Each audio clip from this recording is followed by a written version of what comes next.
ಧರ್ಮಸ್ಥಳ ಬುರ್ಡೆ ಗ್ಯಾಂಗ್ನ ಮಹೇಶ್ ಶೆಟ್ಟಿ ತಿಮ್ರೋಡಿ ಗಡೀಪಾರು ಆದೇಶದ ವಿರುದ್ಧ ಪ್ರತಿಭಟನೆಗೆ ಅನುಮತಿ ನಿರಾಕರಿಸಿದ್ದಕ್ಕೆ ತಿಮ್ರೋಡಿ ಬೆಂಬಲಿಗರು ಹೈಡ್ರಾಮಾ ಮಾಡಿದ್ದಾರೆ.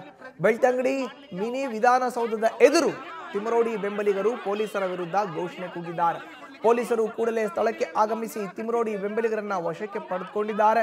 ಬಳಿಕ ಬೆಂಬಲಿಗರ ಒತ್ತಾಯಕ್ಕೆ ಮಣಿದು 5 ಹೋರಾಟಗಾರರಿಗೆ ತಹಶೀಲ್ದಾರ್ ಕಚೇರಿಗೆ ತೆರಳಲು ಅವಕಾಶ ಕೊಡಲಾಗಿದೆ. ಅದರಂತೆ ಸೌಜನ್ಯ ತಾಯಿ ಕುಸುಮಾವತಿ, ಹೋರಾಟಗಾರ್ತಿ ಪ್ರಸನ್ನ, ರವಿ, ತಿಮ್ರೋಡಿ ಸಹೋದರ ಮೋಹನ್ ಕುಮಾರ್ ಶೆಟ್ಟಿ ಮತ್ತಿತರರಿಗೆ ಅವಕಾಶ ನೀಡಲಾಗಿದ್ದು ಉಪ ತಹಶೀಲ್ದಾರ್ ಅವರಿಗೆ ಮನವಿಯನ್ನು ಸಲ್ಲಿಸಿದ್ದಾರೆ.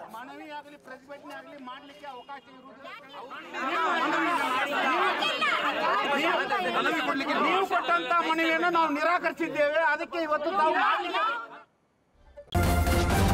ನ್ಯೂಸ್ ಫಸ್ಟ್ ನಿರ್ಭೀತಿಯಿಂದ ನಿಮ್ಮ ಪರವಾಗಿ.